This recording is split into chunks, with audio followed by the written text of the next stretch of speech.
Shadrach, Meshach ও অবেদনগো বাবিলের রাজা নবুকদনেছরের আদেশ অমান্য করলেন এবং তাঁর মূর্তির সামনে মাথা নত করলেন না, অথচ সমগ্র মানবজাতি নত হয়েছিল।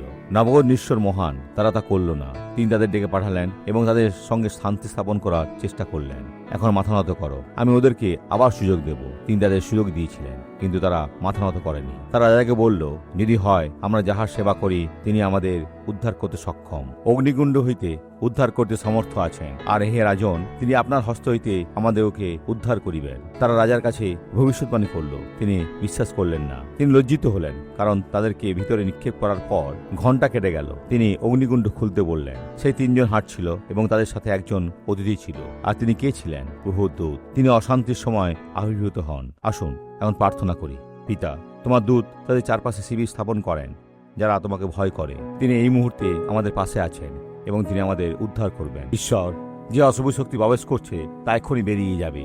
তুমি ডায়াবেটিস, ক্যান্সার অথবা কোনো অমঙ্গল এই ব্যক্তির ভেতর থেকে বেরিয়ে এসো যিশুর নামে। শক্তভাবে দাঁড়ান। যিশু আপনাকে ইতিমধ্যে আশীর্বাদ করেছেন। আপনার দিনটি শুভ হোক।